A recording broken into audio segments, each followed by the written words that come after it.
Alors, mesdames, mesdemoiselles, messieurs, bonjour. J'invite ceux qui arrivent à venir s'installer pour cette nouvelle conférence autour des services à la ville enrichie. Alors, pour être plus précis et mieux vous expliquer ce qu'il y a comme enjeu derrière cette conférence organisée par Bouygues, on parle de propreté, d'eau, d'énergie, de mobilité et de savoir comment gagner en efficacité de services grâce au numérique.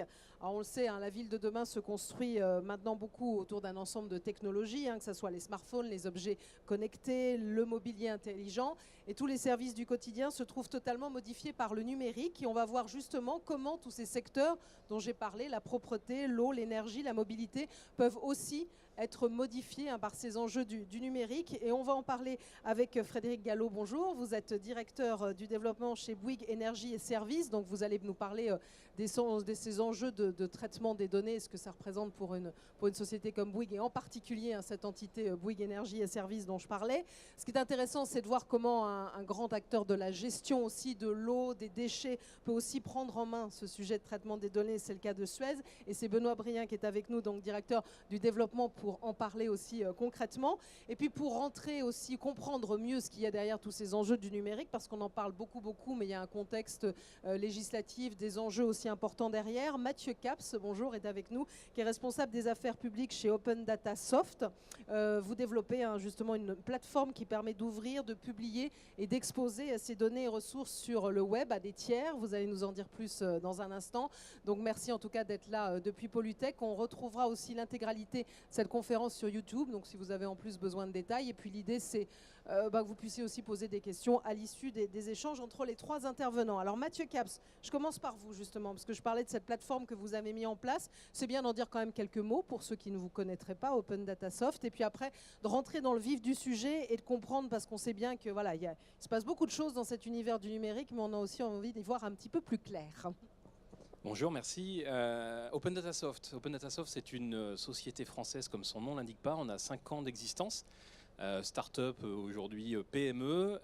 Effectivement, on accompagne les collectivités ou les opérateurs de services urbains dans l'ouverture, la valorisation de leurs données. Aujourd'hui, on a une plateforme qui est accessible d'ailleurs très souvent au grand public, qu'on trouve dans un certain nombre de collectivités locales, des grandes, la métropole par exemple de Toulouse, ou je prends la ville de Paris, des plus petites aussi, parce que ça concerne les data toutes les collectivités.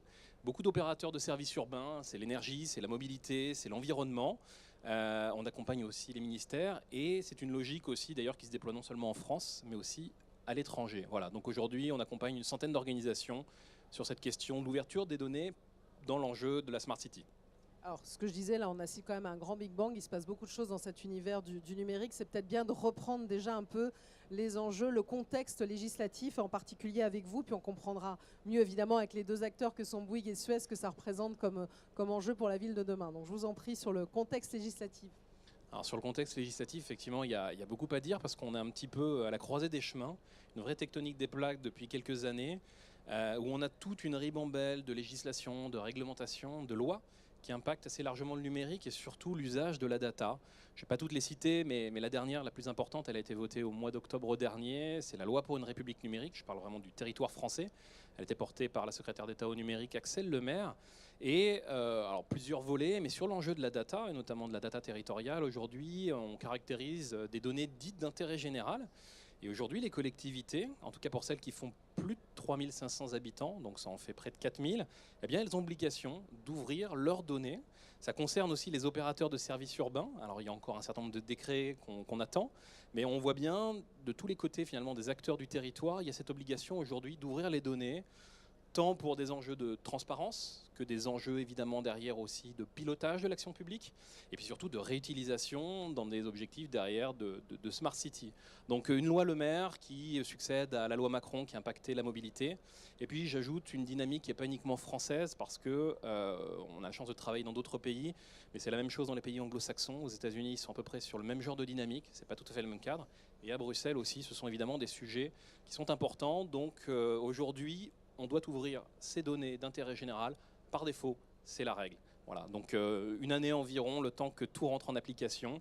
Mais aujourd'hui, on accélère sur cet enjeu. Alors justement, ce que ça représente, cette complexité d'ouvrir les données en particulier. Alors on va en parler avec vous, Frédéric Gallo, Bouygues Énergie et Services, cette nouvelle donne aussi dans le numérique. Ouais.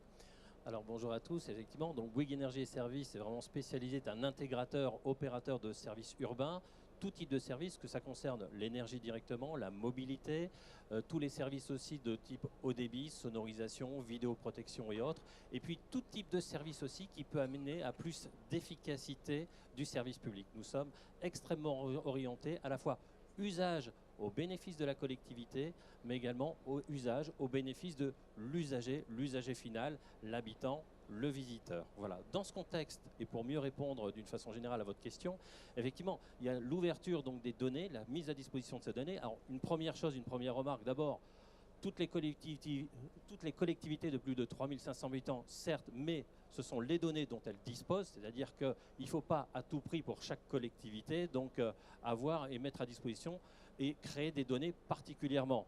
Donc, on n'est pas à cet enjeu-là, donc c'est uniquement les données dont elles disposent aujourd'hui. Peut-être que ce sera le cas demain. Cela dit, maintenant, pour effectivement donc, disposer de données, donc ça veut dire mettre en œuvre tout un tas d'infrastructures, une infrastructure numérique, essentiellement fibre, parce que cette donnée, il faut d'abord la collecter. Pourquoi? Parce que cette donnée connectée va nous permettre de faire une analyse et d'en retirer donc un certain nombre de cas d'usage. Une analyse simple. Typiquement, par exemple, vous prenez de l'éclairage public.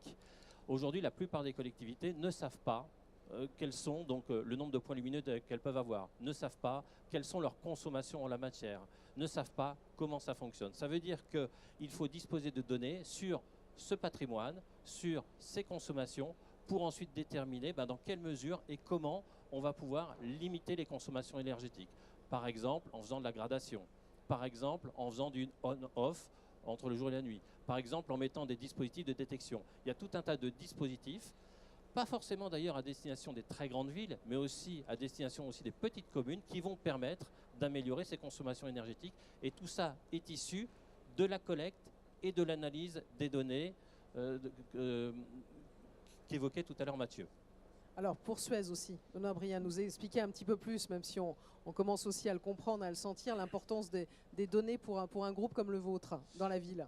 Alors oui, les données effectivement pour un groupe comme Suez sont extrêmement importantes parce que je dirais que par rapport à l'activité que peut avoir Bouygues Énergie Services, nous on a souvent une relation aussi directe avec l'usager, le consommateur, qui fait que pour des logiques de facturation au volume ou à la performance, on nous a demandé depuis un certain temps de mettre en place des dispositifs qui permettaient de mieux surveiller, mieux suivre les consommations, que ce soit d'eau ou les volumes de déchets qui étaient traités, parce qu'on est passé encore une fois à des types de contrats qui vont plus sur la performance, sur des indicateurs de performance plus que sur des problématiques de volume.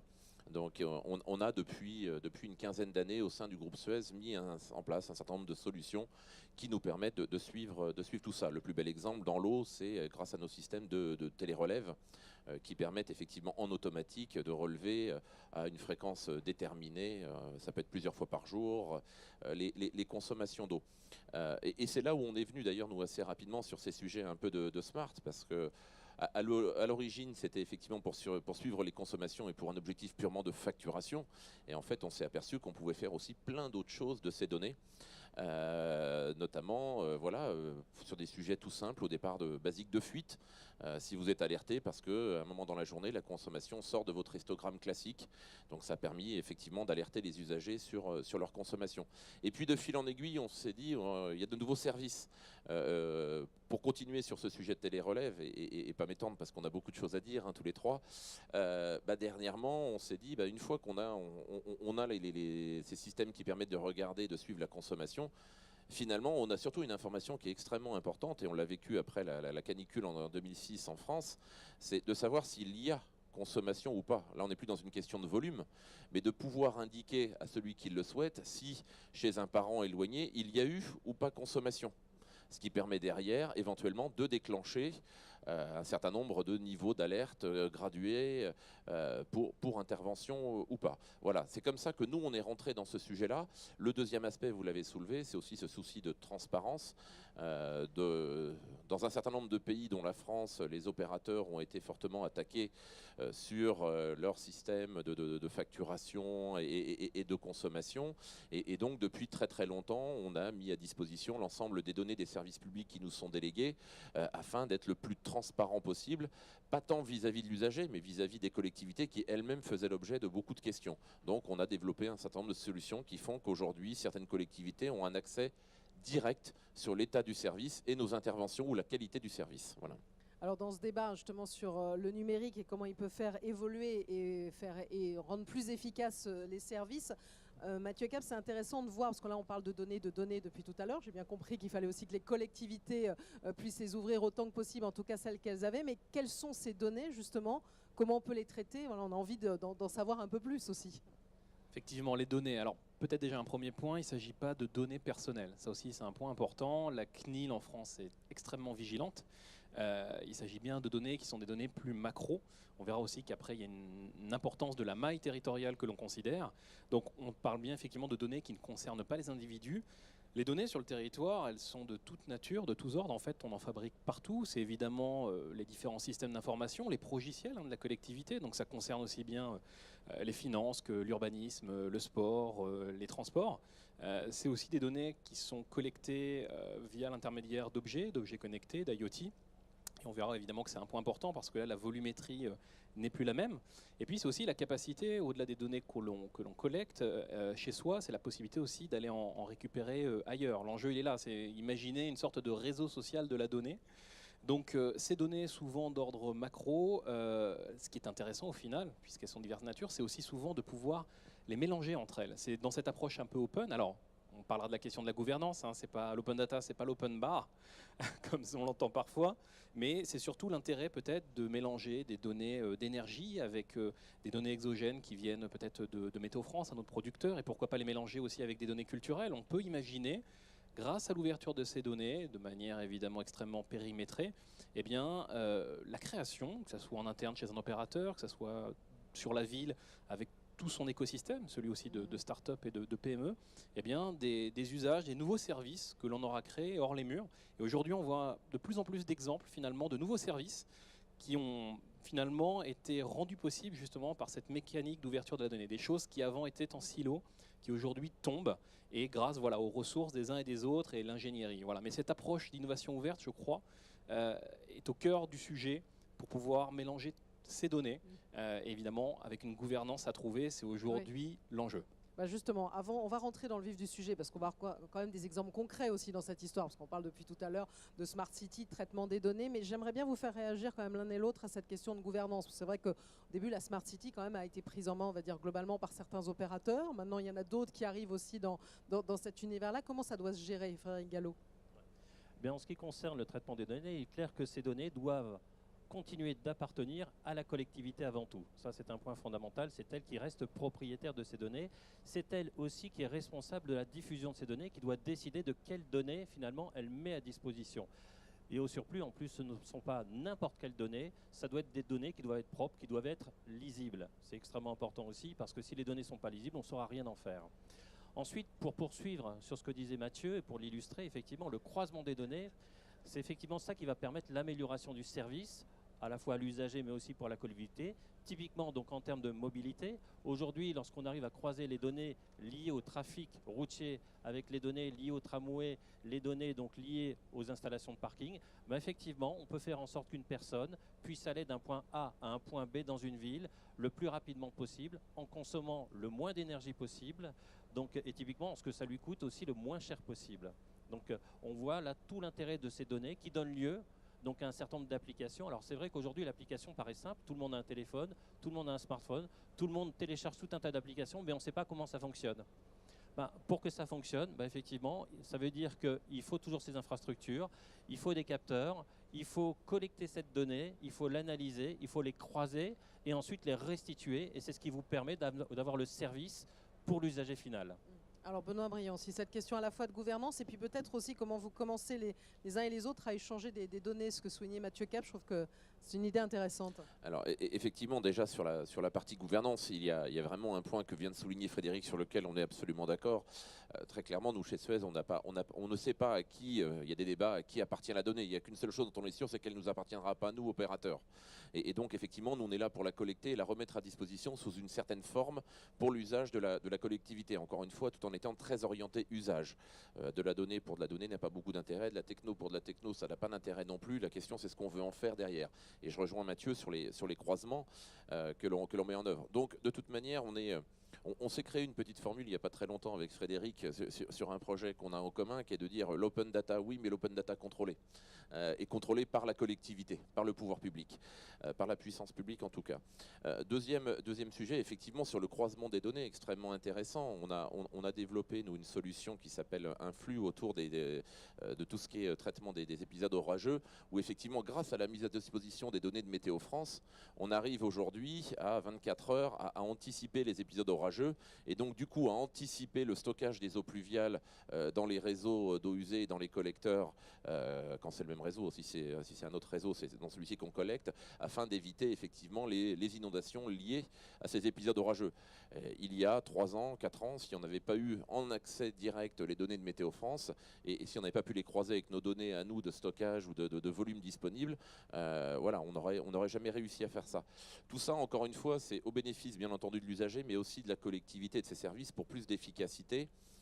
Parce que voilà, quand on met du numérique sur certains sujets, ça va pas faire plaisir là pour le coup à Bouygues, on évite aussi parfois, en tout cas dans notre monde de l'eau, la construction d'ouvrages de stockage et donc des dépenses de génie civil pour construire des ouvrages extrêmement importants et fort coûteux, alors que finalement on a de la place disponible dans les réseaux quand on sait anticiper ces choix-là. Et c'est là où voilà, c'est sur ces thématiques-là qu'on travaille. Et encore une fois, avec toujours en lien extrêmement rapproché avec la collectivité. On ne prend pas d'initiative sur ces thématiques-là. Les données collectées appartiennent à la collectivité. Elles sont anonymisées. C'est là aussi où des entreprises comme Open Data Soft ont un rôle essentiel pour nous, parce qu'ils garantissent aussi un niveau de sécurité de la donnée, d'anonymisation, pour éviter de passer du big data au big brother. Voilà. Ouais. Donc voilà. Et c'est comme ça, c'est dans ce sens-là qu'on voit les choses évoluer en tout cas. Frédéric Gallo, vous voulez réagir avant que je repasse la parole à Mathieu Caps? Parce qu'il oui. Vous a cherché quand même. Exactement. En fait, il y avait juste 2 éléments que soulignait donc, Benoît tout à l'heure. Un premier élément qui est important, qui est l'aspect prédictif. C'est vrai qu'avant tout, dans ce qu'on recherche dans la donnée, parfois c'est l'aspect prédictif, c'est-à-dire de pouvoir anticiper donc, les événements avant qu'elles ne surviennent, notamment en situation de crise. Donc effectivement, quand on met des capteurs, par exemple pour de la circulation, c'est pour relayer de l'information ensuite sur des PMV, sur des applications smartphones, pour pouvoir dévier la circulation et éviter donc, du bouchon. Par exemple, quand on met des capteurs sur des niveaux d'eau, c'est effectivement pour anticiper et pouvoir évacuer le cas échéant donc, des populations. Donc on a des tas d'exemples sur lesquels effectivement cet aspect prédictif en termes de qualité de l'air aussi est extrêmement important aussi et qu'on utilise beaucoup sur la circulation. Donc après, un deuxième point, donc cette fois relatif aux algorithmes, c'est-à-dire à la donnée en elle-même et à la façon dont elle est traitée, c'est-à-dire il ne faut pas croire qu'effectivement on crée tout un tas d'algorithmes pour arriver à cet état prédictif. Cependant, donc, et là la loi est intervenue également sur ce sujet-là, il ne faut pas que la décision soit prise exclusivement en fonction de l'algorithme. L'algorithme participe à la décision, mais la décision et le choix de ce qui est réalisé ensuite revient typiquement à la collectivité, à la personne publique. Donc on a bien compris que ça revenait à la collectivité. On va rentrer tout à l'heure dans un exemple très concret pour voir comment tout ça fonctionne. Mathieu Caps, la question qui revient tout le temps, et puis Benoît Brien l'a évidemment abordé, c'est la question de la sécurité des données. Elle revient tout le temps, tout le monde se pose cette question-là, évidemment. Vous avez quoi comme réponse à apporter ? Alors, il faut peut-être effectivement distinguer 2 choses. Je reviens sur la législation Open Data. Justement, le but, il ne faut pas oublier, pour ce champ de données, c'est que la donnée circule au maximum, justement. Le but, c'est que c'est une donnée qui est vue comme devant circuler. Il n'y a pas d'enjeu de sécurité ou pour le coup libertés individuelles. Tout ça est conditionné aussi par l'attribution d'une licence. Je ne vais pas les développer ici, mais il y a une gradation dans les licences, plus ouverts ou moins ouverts, sur la façon aussi dont on va le réexploiter commercialement ou non. C'est assez intéressant. Je prends l'exemple de Lyon. On est à Lyon, il y a un portail Open Data et ils ont un système justement de licence un peu graduel selon voilà, le type de données qu'on va collecter et finalement aussi l'interlocuteur ou l'entité qui récupère ces données. Après, l'enjeu de la sécurité, oui, il est extrêmement important. Là aussi, un peu de droit, mais il y a une réglementation européenne qui a été votée l'année dernière, pareil, qui est en train d'être progressivement appliquée pour être appliquée définitivement, je crois, au 1er janvier 2018. La question, effectivement, du privacy by design, la question, justement, de pouvoir anonymiser ces données, la question aussi de pouvoir porter ces données, c'est-à-dire que les individus, les citoyens puissent avoir la maîtrise de leurs données, c'est des points extrêmement importants. J'ajoute que c'est des points d'ailleurs où il y a peut-être une importance qui est plus aiguë ici en France. Les opérateurs pionniers, ou en tout cas ceux qui ont le plus développé des choses sur la donnée, sont plutôt outre-Atlantique. Aujourd'hui, ce sont des géants, c'est des vraies questions. La question du stockage aussi et de l'emplacement des données est importante. Et c'est vrai qu'ici, en France ou à Bruxelles, il y a quand même cette appétence aussi pour garantir ces libertés individuelles. Donc c'est évidemment un enjeu de technologie, certes. Il ne faut pas être dans le principe non plus de protection, je crois. La question, c'est celui d'équilibre. Il faut pouvoir favoriser l'innovation, le développement économique, mais garantir effectivement un certain nombre de technologies et de lisibilité. Vous parlez des algorithmes, c'est un très bon exemple. Aujourd'hui, pour un certain nombre d'algorithmes publics, on va prendre celui de l'admission post-bac, c'était celui qui avait été justement pointé du doigt. Il faut que les individus sachent effectivement quelles données sont incorporées et comment est fait l'algorithme du calculateur, comment fonctionne le calculateur pour attribuer telle ou telle orientation ou tel choix à un élève. Donc voilà, il y a un enjeu quand même de transparence et la possibilité aussi, alors pour des données pour le coup qui sont complètement commerciales, de pouvoir garantir leur stockage, leur anonymisation. Voilà. On fixe la frontière et c'est cet aspect-là qui est très mouvant aujourd'hui. Bon, c'est important d'en parler, même si on ne parle pas ici de données personnelles, on l'a bien compris. Alors pour mieux comprendre ce que peuvent être ces services à la ville enrichis grâce au numérique, on va parler d'hyperviseurs urbain avec vous deux. Alors Frédéric Gallo, qu'est-ce que c'est que cet hyperviseur? Quel est le but, les enjeux? D'accord. Alors, les enjeux de cet hyperviseur, c'est d'améliorer globalement le cadre de vie. C'est aussi donc, alors ça peut être à l'échelle effectivement d'une petite ville, ça peut être aussi à l'échelle d'une communauté urbaine, d'une métropole ou à une très très grande échelle, même nationale, puisque l'idée c'est d'apporter la même qualité de service à tous les individus, quel que soit l'endroit où ils puissent se trouver, c'est-à-dire qu'ils soient en zone urbaine ou qu'ils soient en zone rurale, d'une certaine façon. Ça, c'est une première idée. Une deuxième idée donc, qui est importante, c'est que sur la nature des services qui sont apportés, donc, il y en a de plusieurs types. Il y a d'abord des services à la personne, évidemment, c'est-à-dire qu'on va profiter de pouvoir développer donc, un réseau pour apporter donc, du service de santé donc, dans les zones les plus éloignées. On va pouvoir donc, éviter par exemple de la mobilité en offrant par exemple, pourquoi pas, donc, des zones donc, en copartage pour des personnes qui résident donc, de façon un peu plus éloignée du centre-ville mais qui n'ont pas nécessairement besoin d'aller en centre-ville. Et donc l'hyperviseur urbain va collecter toutes ces données et va permettre justement d'organiser donc la mise à disposition d'espace, la réduction aussi d'énergie, des consommations énergétiques, va permettre, c'est un moteur de règles en fait qui, associés entre elles, en associant les données entre elles, vont permettre de déterminer des processus immédiats pour améliorer aussi l'efficacité du service public. Je vais prendre un exemple typique parce que c'est peut-être un peu compliqué. Oui, essayer de comprendre comment on a assemblé toutes ces données et comment elles peuvent servir dans la vie quotidienne, on va dire. Exactement. Typiquement, vous avez un accident. Dans cet accident, donc un véhicule renverse un feu rouge. Automatiquement, la donnée du feu rouge renversé va remonter à l'hyperviseur, ce qui va permettre d'alerter les services techniques, d'alerter les élus, d'alerter pourquoi pas les services hospitaliers et les services de police, chacun ayant son action par ailleurs. Service de police pour sécuriser la zone, service technique pour sécuriser donc, le point électrique en question, service hospitalier pour sécuriser directement et parvenir donc, à emporter la personne éventuellement blessée vers l'hôpital le plus proche. De la même façon, donc, si ça se déroule la nuit, eh bien, ça voudra dire qu'on pourra, si l'éclairage est gradé pour avoir une diminution des consommations énergétiques, on pourra rehausser donc l'éclairage pour faciliter l'accès donc des véhicules directement sur le site. Autrement dit, c'est un enchaînement de tâches qui va être automatisé et qui va permettre directement d'améliorer, de davantage sécuriser et améliorer le service puisque la personne sera plus rapidement secourue. Et puis, en amont aussi, ça veut dire que on parlait de circulation automobile tout à l'heure, les véhicules pourront être déviés le cas échéant, donc toujours par le même système de messages et autres. Voilà, alors, typiquement. Alors, un exemple très concret qu'on comprend bien, cet hyperviseur urbain, vous par exemple, Suez, comment il peut s'insérer dans ce projet-là?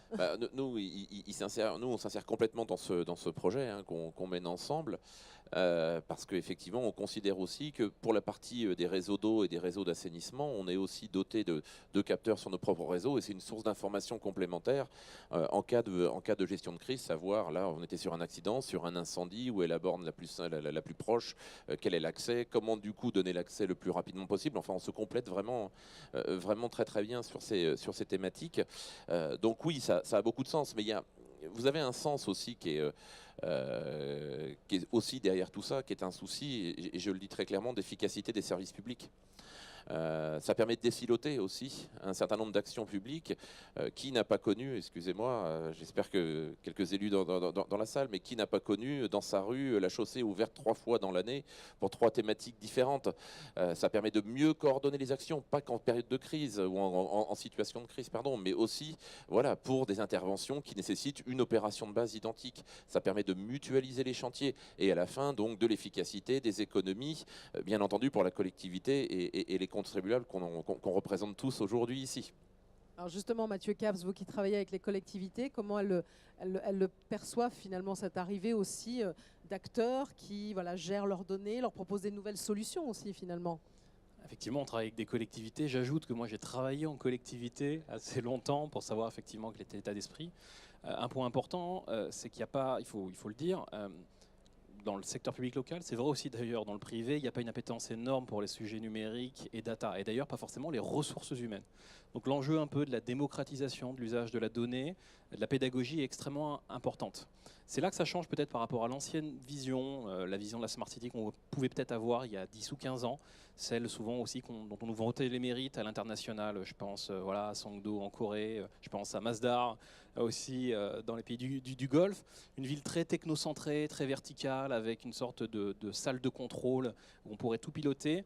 Les villes aujourd'hui, ça, elles n'en veulent plus. Ce qu'elles veulent, effectivement, c'est plutôt des approches multi-acteurs. Et pour le coup, l'hyperviseur est dans cette approche-là, de pouvoir avoir le meilleur des opérateurs urbains, et non plus d'ailleurs plutôt les éditeurs IT. Je pense, alors pas les nommer, mais ils ont un rôle important, mais pas exclusif. Les Intel, les Cisco, qui à une époque, effectivement, promettaient de gérer la ville de cette manière. Aujourd'hui, on a une approche un peu plus large, et je crois que la collectivité, en tout cas par rapport à ces opérateurs de services urbains, elle leur fait confiance, mais c'est quand même de mieux partager l'information.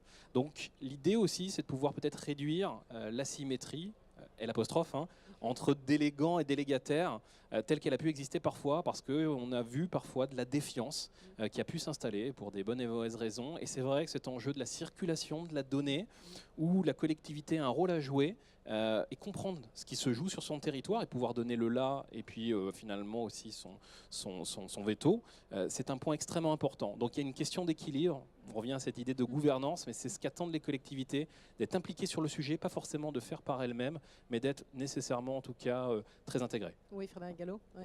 Oui, il y a un point intéressant qui était soulevé d'ailleurs, c'est-à-dire au-delà des aspects crise, au-delà des aspects gestion de tous les jours, il y a un aspect qui est assez fondamental, c'est l'aide à la décision aussi pour les collectivités. C'est-à-dire dès lors qu'elles disposent de cette donnée, par exemple en fonction de données démographiques, en fonction de données trafic, on va pouvoir déterminer où implanter un hôpital, une crèche, quel type d'infrastructure, où est-ce que ce sera pertinent. Et donc ces données-là bénéficient directement en tant qu'aide à la décision pour la collectivité. Alors cet hyperviseur urbain, c'est à quel horizon, c'est quelle réalité? Bah oui, parce que là on parle de... Il faut aussi... C'est horizon tout de suite, ça existe. Ça existe, il est en place, il est en œuvre, il est en échelle 1, c'est pas pour se faire plaisir, ça fonctionne réellement. D'accord, et donc il y a déjà des villes intéressées. Alors, il y a énormément de villes qui sont très très intéressées par le sujet, effectivement, donc à sa mise en œuvre. Donc elles y voient tout de suite la simplification quand même, elles y voient cet aspect de transparence donc, de l'information et retour d'information aussi, c'est parce que c'est pas seulement les données de l'opérateur, on va dire de l'hyperviseur qui vont être dedans, mais ça peut être aussi tout type de données de n'importe quel intervenant sur le périmètre directement de la collectivité. Et c'est en cela que c'est véritablement intéressant. Et elle va permettre d'incrémenter la totalité de ces données pour arriver à mutualiser le plus possible tous les services, à désiloter et à améliorer son efficacité. Donc vous le proposez comme un service finalement à ces collectivités, c'est ça? Ah oui, on le propose effectivement ensemble comme un service. Alors il faut savoir que c'est quelque chose qui a déjà été prouvé, surtout tout parti, tant par Bouygues que par Suez. C'est-à-dire que pour nos propres métiers, on a déjà mis en place ce genre de système. Il y a un troisième acteur qu'il ne faut pas oublier grâce à ce sujet, c'est le monde des entreprises innovantes, qui fait que grâce à ces hyperviseurs, c'est un point qu'on aime bien souligner, c'est vrai que parle de la gouvernance essentiellement entre collectivités et délégataires, mais il y a aussi le monde des entreprises innovantes et les écosystèmes locaux qui fait que plus on avance, plus ce sont des bases de données qui sont des véritables mines d'or qui sont constituées. Et puis, voilà, nous, on est des grands groupes, hein, voilà, on a un certain prisme et on voit un certain nombre d'applications, on voit ça de notre fenêtre. Il y a plein de gens, peut-être vous dans la salle d'ailleurs, qui vous dites, tiens, si j'avais accès à telle et telle donnée, peut-être que je pourrais créer telle application ou tel nouveau service. Et donc, du coup, c'est un vrai effet entraînant, un vrai effet locomotive pour les écosystèmes locaux et donc pour le monde des startups, des TPE qui deviennent par la suite des PME. Et là, le champ, il est gigantesque. On n'en voit même pas nous-mêmes. Aujourd'hui, on n'imagine pas encore tout ce qu'on pourra faire avec l'ensemble de ces données. Et puis, ça va en plus de plus en plus vite. Alors comme le champ il est vaste, on a parlé d'hyperviseurs urbains, c'est peut-être bien aussi de donner d'autres exemples aussi, puisque je parlais en introduction de propreté, d'eau, de mobilité. Mobilité peut-être aussi, vous avez travaillé là-dessus, Mathieu Caps, de comprendre comment les données aussi peuvent aider à optimiser les services, et en particulier en matière de mobilité. La mobilité, effectivement, c'est peut-être le champ de l'action publique locale qui est le plus évident. Aujourd'hui, on accompagne par exemple le STIF, le syndicat des transports d'Île-de-France, dont l'ambition finalement c'est de pouvoir ouvrir les données des 80 opérateurs qui sont sur le territoire. On pense évidemment à la RATP en numéro 1, mais c'est pas le seul. Il y a aussi la SNCF, toute la mobilité au sens large, y compris aussi taxi, VTC, Vélib. Il y a déjà un certain nombre de données qui sont ouvertes et l'enjeu, c'est ce que disait tout à l'heure Frédéric, c'était de pouvoir faciliter le déplacement des individus d'un point A à un point B. On a déjà des opérateurs qui récupèrent un certain nombre de données, notamment alors des Français, puis quelques champions étrangers. Peut-être que certains d'entre vous utilisent Movit ou Citymapper, mais c'est clairement leur mode d'alimentation. Là, c'est une entreprise anglo-saxonne, mais si on va à Rennes, par exemple, le pendant du STIF, là-bas, c'est le STAR, le syndicat des transports et de l'agglomération rennaise. Il délégué un opérateur qui s'appelle Keolis. Et là, du fait du portage politique, peut-être, je vais l'expliquer comme ça, mais de Rennes Métropole, très très engagé sur l'open data, c'était la première collectivité à avoir ouvert ces données il y a déjà 6 ou 7 ans.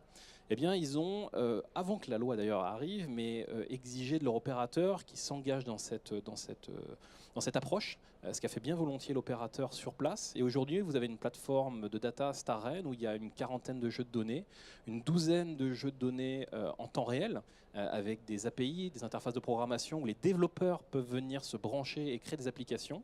Et à Rennes, sur le store finalement de la ville, vous avez un certain nombre d'applications développées par des citoyens ou développeurs extrêmement bien faits qui pouvaient permettre d'améliorer son déplacement. Une qui s'appelle Où est mon bus ?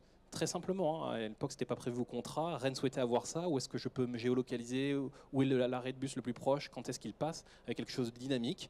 Eh bien, au final, la simple ouverture des données a permis à une start-up de récupérer non seulement les itinéraires et les déplacements des bus, géolocalisés avec un GSM. Et aujourd'hui, on a une application, Où est mon bus, qui est utilisée quotidiennement par plusieurs milliers de Rennais pour se déplacer. La même chose avec une application qui s'appelle HandiMap, qui pour le coup, elle a fait le pari de trouver les données de mobilité et celles aussi de circulation et de tout ce qui est accès à des bâtiments recevant du public. Comment faciliter son déplacement lorsque je suis une personne à mobilité réduite. Voilà ce que permet faire l'open data à moindre coût et ce qui améliore au quotidien le service aux usagers. Voilà, ça c'est un exemple mobilité, mais il y en a énormément d'autres sur tous les champs d'application. Alors justement, avec vous Suez, Benoît Brien, vous avez parlé tout à l'heure déjà de gestion de l'eau, donc des exemples aussi concrets de ce qu'on peut faire grâce au numérique. Oui, grâce au numérique, on a travaillé aussi en fait en basant notre réflexion sur le fait qu'on gère des réseaux. Alors c'est des réseaux fixes, eau potable, eau usée, ou des réseaux mouvants, nos camions de collecte de déchets. Et on s'est dit, mais finalement de ces réseaux, qu'est-ce qu'on peut tirer comme autre information ? Je vais vous en donner une qu'on est en train de développer autour de nos camions de collecte en partant d'un point très simple. Le premier point, c'est de dire, aujourd'hui, les collectes se font de plus en plus, quasiment systématiquement à heure fixe, et on ramasse dans les bennes des bennes qui ne sont pas forcément totalement remplies. Donc on a commencé à mettre des capteurs de remplissage sur les bennes. C'est un énorme avantage, ça optimise les collectes, ça fait moins de camions dans les rues, ça baisse le prix du service. Par contre, c'est un énorme inconvénient, c'est que pour vous dites, mince, le camion il passe plus à la bonne heure, donc je ne sais pas si je vais me retrouver derrière un camion ou pas. donc problématique d'embouteillage éventuellement généré pour le service qu'on essaye de vous fournir. Finalement, en géolocalisant nos camions et en renvoyant l'information derrière sur un système d'itinéraire effectivement dans une ville, on peut vous prévenir en disant attention, on est en train de ramasser ou on va ramasser dans quelques minutes dans tel endroit le point d'apport volontaire qui fait que éviter cette rue parce que voilà, on y sera.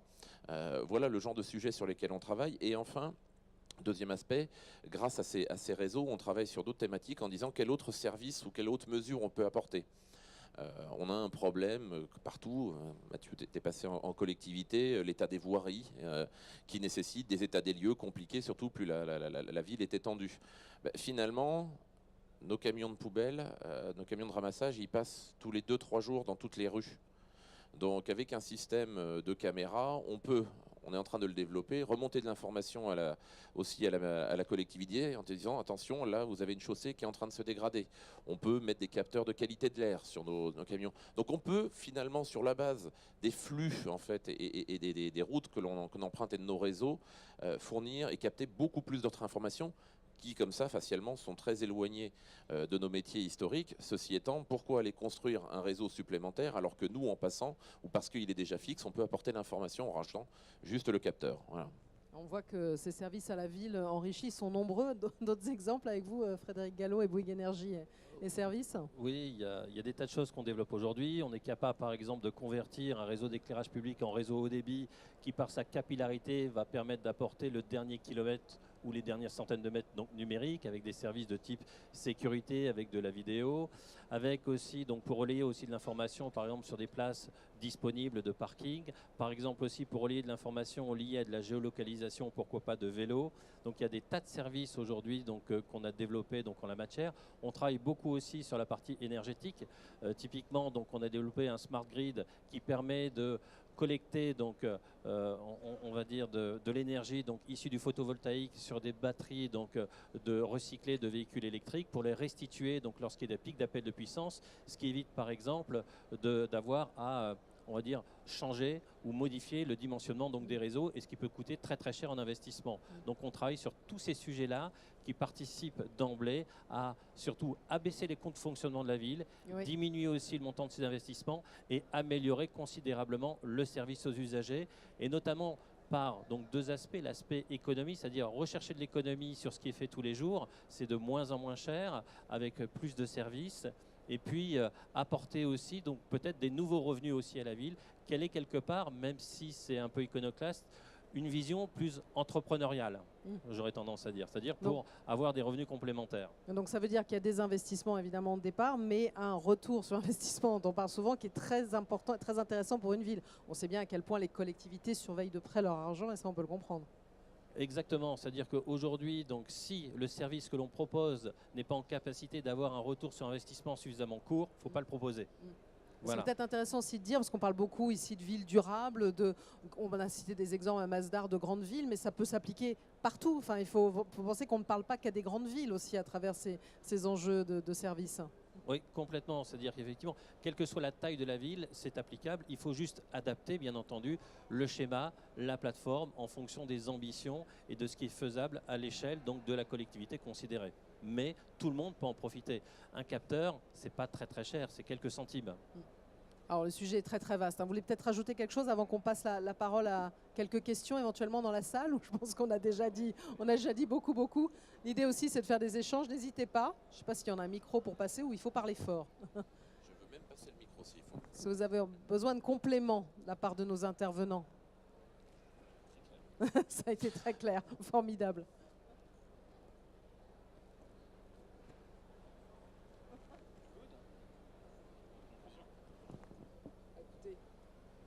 Si ça vous va, c'est parfait. On peut faire mieux. Merci beaucoup à tous les trois d'être intervenus. Merci à tous. Sur ces questions des services à la ville enrichis. Et puis je vous souhaite une bonne après-midi sur ce salon Polytech. Merci à vous.